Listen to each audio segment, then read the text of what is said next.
আমাদেরকে এনশিওর করতে হবে যদি বাংলাদেশের মাটি, বাংলাদেশের বায়ু, বাংলাদেশের পানি ভারত বা অন্য রাষ্ট্রের কাছে কেউ বিক্রি করতে চায় ক্ষমতার লোভে, আমরা রাজপথে থেকে সেই সকল মানুষ থেকে বাংলাদেশের স্বাধীনতা এবং সার্বভৌমত্ব নিশ্চিত করতে হবে। ছাত্রদল, যুবদল, আজকে তোমাদেরকে বলবো, কই তোমরা আজকে কোথায় গুপ্ত হয়ে গিয়েছ? আজকে যে রাজপথে দেখা যাচ্ছে না, বাসায় কি ঘুমিয়ে আছো নাকি পালিয়ে গিয়েছ? পালানোর জায়গা পাবেন না। তারেক রহমানের কোন ছায়া আমরা সেদিন রাজপথে দেখি না। মানুষের উপরে ছাত্রদল, যুবদলের সন্ত্রাস চালিয়ে দেওয়াকে ওই রক্ষী বাহিনী, ওই শেখ মুজিব এবং বর্তমান তারেক রহমানের কোনো আমরা পার্থক্য দেখতে পাচ্ছি না। আমরা আজকে ছোট্ট কয়েকটি কথা বলবো। আমাদের ঐতিহাসিক ৭১-এর মুক্তিযুদ্ধের আগে যেই ভোট হয়েছিল, সেখানে বাংলাদেশের মানুষ, বাংলার মানুষ যেই দিকে রায় দিয়েছিল, সেই রায় বাস্তবায়ন না করার কারণে মানুষ অস্ত্র হাতে তুলে নিয়েছিল। সেই সময়কালীন যাকে বলা হয় বঙ্গবন্ধু, উনি আসলে ভারত বন্ধু, সেই ভারতে পালিয়েছিলেন। বাংলাদেশের মানুষ, মুক্তিকামী মানুষ বাংলাদেশ যখন স্বাধীন করেছিল, সেখান ভারত থেকে উকি দিয়ে বাংলাদেশে এসে বললেন, আমি বাংলাদেশ স্বাধীন করেছি। যেই মুক্তিযুদ্ধের কথা ছিল সাম্য, মানবিক মর্যাদা এবং ন্যায় বিচার, সেই তিনটি ধারাকে ব্যাহত করে বাংলাদেশে রক্ষী বাহিনী গঠন করে বাংলাদেশের মানুষের উপরে ভারতীয় শাসন ব্যবস্থার যে এক্সটেনশন, সেটা তিনি সেই সময় করেছিলেন। তেমনি ২৪-এর গণ অভ্যুত্থানে যখন মানুষ হাসিনার ফেসিবাদীতে নির্যাতিত, নিপীড়িত ছিল, আজাদির স্লোগান উচ্চারিত হচ্ছিল, সেই সময়কালীন বাংলাদেশের সকল মানুষ রাজপথে ঐক্যবদ্ধভাবে নেমে যখন বাংলার মানুষকে মুক্তি দিয়েছিল, সেই সময়কালীন লন্ডন থেকে একজন বাংলাদেশে এসে ছাত্রদল, যুবদলের সন্ত্রাসী বাহিনীকে উস্কে দিয়ে বললেন, আমি হলাম বাংলাদেশের এই গণ অভ্যুত্থানের মাস্টার মাইন্ড। ফলত আমরা সেইকালীন যারা ভারত বন্ধু, শেখ মুজিবুর রহমান এবং ২৪-এর গণ অভ্যুত্থানের সময় তারেক রহমানের লন্ডন থেকে ফেরত এসে মানুষের উপরে ছাত্রদল, যুবদলের সন্ত্রাস চালিয়ে দেওয়াকে ওই রক্ষী বাহিনী, ওই শেখ মুজিব এবং বর্তমান তারেক রহমানের কোনো আমরা পার্থক্য দেখতে পাচ্ছি না। যদি আমরা পার্থক্য দেখতে না পাই, তাহলে আমাদের ভবিষ্যতের কাজ কি? ভবিষ্যতের কাজ, কোরআনের একটা আয়াত আমি চরমভাবে বিশ্বাসী। সে আয়াতটি হলো, ওয়াআইদ্দু লাহুম মাস্তাতাহুম মিন কুওয়া, তোমাদের যতটুকু আছে ততটুকু নিয়েই প্রস্তুতি গ্রহণ করো। বাকি সাহায্য কোথা থেকে আসবে? সাহায্য কোথায় থেকে আসবে? সেই গণ অভ্যুত্থানের দিন, এখন বাজে ১২টা, সকালবেলায় বাংলাদেশ পুরো স্তব্ধ, আর্মি সব জায়গায় করিডোর দিয়ে রেখেছিল। আমি আর নাহিদ একটা বাসায় আবদ্ধ ছিলাম। আমরা সকালবেলায় বের হতে চাইলাম, বলল গুলি করা হবে। যে বাসায় আবদ্ধ ছিলাম একজন শিক্ষককে নিচে পাঠাইলাম, বললাম স্যার একটু দেখে আসুন নিচের কি অবস্থা। স্যার বলল, নিচ থেকে উঠে এসে যা আর্মি হলো, আমার পেটে হলো গুলি ধরেছে, যাওয়ার কোনো অপশন নাই। আমাদের অনেক ভাই সেই দিন সকালে শহীদ মিনারে অবস্থান নিয়েছিল, সেইখানে অনেক গুলিবিদ্ধ হয়েছিল।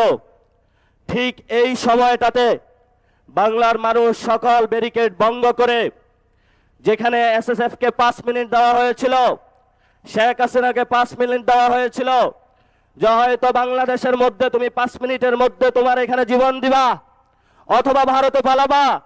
সেই সময় আপনারা পুরো বাংলাদেশে ঐক্যবদ্ধভাবে পুরো বাংলার রাজপথে নেমে এসেছিলেন। সেই সময়কালীন 5 তারিখে তারেক রহমান বাংলাদেশে ছিল না। বাংলাদেশে ছিল আমার কৃষক, বাংলাদেশে ছিল মজুর, বাংলাদেশে ছিল রিক্সা চালক, বাংলাদেশে ছিল সবজি বিক্রেতা, বাংলাদেশে ছিল গৃহিণী, বাংলাদেশে ছিল আলেম, বাংলাদেশে ছিল ছাত্র। তারেক রহমানের কোন ছায়া আমরা সেদিন রাজপথে দেখি না। নতুন করে বাংলাদেশে এসেছে, হালগতি বুঝার আগেই সব সিদ্ধান্ত নেওয়ার শুরু করেছে। আমরা বলেছি আপনাকে স্পষ্টত, আপনি যদি ক্ষমতায় থাকতে হয় আপনি গণভোটের রায় বাস্তবায়ন করতে হবে। যেই পরিস্থিতি পাকিস্তানি জান্তাদের হয়েছিল বাংলার জনগণের রায় না মানার কারণে, সেই পরিস্থিতি আপনার সাথেও হবে। কারণ এই প্রধানমন্ত্রীর চেয়ার এটা আপনার না, এটা বাংলাদেশের জনগণের। ফলত আমাদের চেয়ার নিয়ে কেউ যদি ছিনিমিনি খেলে, আমরা তো সেই চেয়ারকে রক্ষা করতেই হবে আমাদের। আমি ছোট্ট একটা গল্প দিয়ে শেষ করব। তাজমহল একজনে প্রায় 100 বারের মতন বিক্রি করেছিল। সব খরিদ্দার আইসা খুঁজে যে আমি তাজমহলের মালিক, কিন্তু তাজমহলের মালিকানা কি কেউ নিয়েছে না ওই ব্যক্তিও হয়েছে? এটা ভারতের সম্পত্তিও ছিল। তারেক রহমান নির্বাচনে আসার আগে অনেক জায়গায় ধর্ণা দিয়েছে, ভারত থেকে শুরু করে অনেক ডিপ স্টেটের কাছে তাজমহলের মতন 100 জায়গায় বাংলাদেশকে বিক্রি করেছে। এখন সবাই এসেছে তারেক রহমানের কাছে যে তুমি না আমার কাছে বিক্রি করেছিলা, আরেকজন বলে তুমি না আমার কাছে বিক্রি করেছিলা। তারেক রহমান এখনো মাথা খারাপ হয়ে গিয়েছে, এখন তাদের পাওনা বুঝিয়ে দিতে পারছে না। কারণ বাংলাদেশের মালিকানা তারেক রহমানের নয়, বাংলাদেশের মালিকানা বাংলাদেশের জনগণের। আমাদেরকে এনশিওর করতে হবে যদি বাংলাদেশের মাটি, বাংলাদেশের বায়ু, বাংলাদেশের পানি ভারত বা অন্য রাষ্ট্রের কাছে কেউ বিক্রি করতে চায় ক্ষমতার লোভে, আমরা রাজপথে থেকে সেই সকল মানুষ থেকে বাংলাদেশের স্বাধীনতা এবং সার্বভৌমত্ব নিশ্চিত করতে হবে। এতে যদি আমাদের জীবনে যায়, আমাদের কোনো পরোয়া আছে? চোখ তুলে নিয়েছে ইন্টারের একজন ছাত্রের, মাথা খারাপ হয়ে গিয়েছে যে চোখ তুলে ওদের। গতকালকে যোগসুর সম্মানিত যিনি নির্বাচিত জিএস, উনি বললেন যে এখানে যোগসুতে যে টেন্ডারটা হবে এই টেন্ডার কোনো চাঁদাবাজদের হাতে পড়া যাবে না। যখনই এই কথা বলা হয়েছে, ওরা রামদা চাপাতি হক স্টিক নিয়ে সর্বসম্মিলিত ঢাকার যারা সন্ত্রাসী গোষ্ঠী আছে একটা শিক্ষা প্রতিষ্ঠানে তারা আক্রমণ করেছে। সেখানে আক্রমণ করেই তারা ক্ষান্ত হয়নি। আপনারা দেখেছেন হবিগঞ্জে আমরা চিকিৎসা নিতে পারি নাই, সেখানে হসপিটালে গিয়ে তারা আক্রমণ করেছে। ঢাকাতেও গিয়ে তারা হসপিটালে অ্যাটাক করেছে, সেখানে চিকিৎসা নিতে দেয় নাই। এই তারেক রহমানের সন্ত্রাসী দল, ছাত্র দল, যুব দল, আজকে তোমাদেরকে বলবো কই তোমরা আজকে কোথায় গুপ্ত হয়ে গিয়েছ? আজকে যে রাজপথে দেখা যাচ্ছে না, বাসায় কি ঘুমিয়ে আছো নাকি পালিয়ে গিয়েছ? পালানোর জায়গা পাবেন না। জনতা জেগে উঠেছে।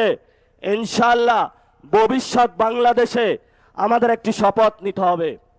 এই শপথ হলো আগামীতে ইসলাম এবং সার্বভৌমত্বকে নিয়ে অনেক ষড়যন্ত্র শুরু হয়েছে। আপনারাই একমাত্র গার্ড, যারা এটা রক্ষা করবেন। জীবন দিয়ে হলো এটা রক্ষা করতে হবে। কারণ গত 53 বছরে অনেকেই বলেছিল যে অনেকেই নাকি বাংলাদেশের স্বাধীনতার সপক্ষের শক্তি। আগামীতে আমরা দেখব কারা বাংলাদেশের পক্ষে, কারা বিপক্ষে, কারা লন্ডনী, কারা দিল্লি আর কারা ঢাকার অনুসারী, সেটা আগামী যুদ্ধে প্রমাণিত হবে। মুখে মুখে বললে প্রমাণ করা হবে না। আমি হেফাজতে ইসলামের ভাইদের একটু উদ্দেশ্য করে বলবো, লড়াইটা এখন বাংলাদেশের সংস্কারের লড়াই, লড়াইটা এখন গণভোটের রায় বাস্তবায়নের লড়াই, লড়াইটা হলো শহীদদের বিচারের লড়াই। আপনারা আসুন, এই লড়াইতে আসুন। আমরা আর কোনো দ্বিধাবিভক্তি চাই না। কারণ বাংলাদেশের মানুষ, এখন বলা হয়ে থাকে মেয়ারে হক, আমি তো মানি সাহাবায়ে কেরাম সত্যের মাপকাঠি। এই যে ছোটখাটো বিষয় নিয়ে আপনারা প্রত্যেকটা মসজিদে বক্তব্য দিচ্ছেন, মানুষের মধ্যে একটা ভুল ধারণা সৃষ্টি করছেন, এইটা করা উচিত না। আমি বলবো আসুন, ঐক্যবদ্ধভাবে আসুন। তারেক রহমান আপনাদেরকে কিছুই দিতে পারবে না। যদি দিতে হয় তাহলে মসজিদের মিনারে বসে আপনার জুলুমতন্ত্রের বিরুদ্ধে কথা বলতে হবে। ইসলাম আমাদেরকে শিখিয়েছে বাতিলের বিরুদ্ধে কথা বলতে হবে, বাতিলের সাথে কোনো নেগোসিয়েশন করে নয়। এই শিক্ষাটা মাদ্রাসায় আপনারা আমাকে দিয়েছেন, সেই শিক্ষা আমরা আপনাদের মধ্যে দেখতে পাচ্ছি না। এই জন্য আপনাদের একজন সন্তান হিসাবে আপনাদের কাছে অনুরোধ করব, আমি হয়তো বেশি দূর কমি মাদ্রাসায় পড়াশোনা করতে পারি নাই, আসুন ঐক্যবদ্ধ হই। 5 তারিখে যেইভাবে চরমনায় হুজুর থেকে শুরু করে 24-এ হেফাজতি বাইরা থেকে শুরু করে কোনো পরিচয় ছিল না, সবাই আমরা রাজপথে ঐক্যবদ্ধভাবে শহীদদের সাথে ছিলাম, আহতদের সাথে ছিলাম, বাংলাদেশের সংস্কারের জন্য ছিলাম। সেই জায়গাটা 2 বছরের পরে আজকেও আপনাদের কাছে আহ্বান রাখলাম, আপনারা আশা করি আসবেন। জাতির এই সংকট মুহূর্তে কয়েকজন এর কারণে আপনারা বিভ্রান্ত হবেন না। তারেক রহমান বাংলাদেশে ভালো কিছু দিতে পারবে না। তারেক রহমানের যখন পতন হবে তখন আইসা মায়া কান্না করে লাভ হবে না, তখন একটু পিছনে পড়ে যাবেন। ইতিহাসের সঠিক সিদ্ধান্ত নিতে হবে। তারেক রহমানের সাথে ভবিষ্যৎ নাই, ভবিষ্যৎ বাংলাদেশের জনগণের।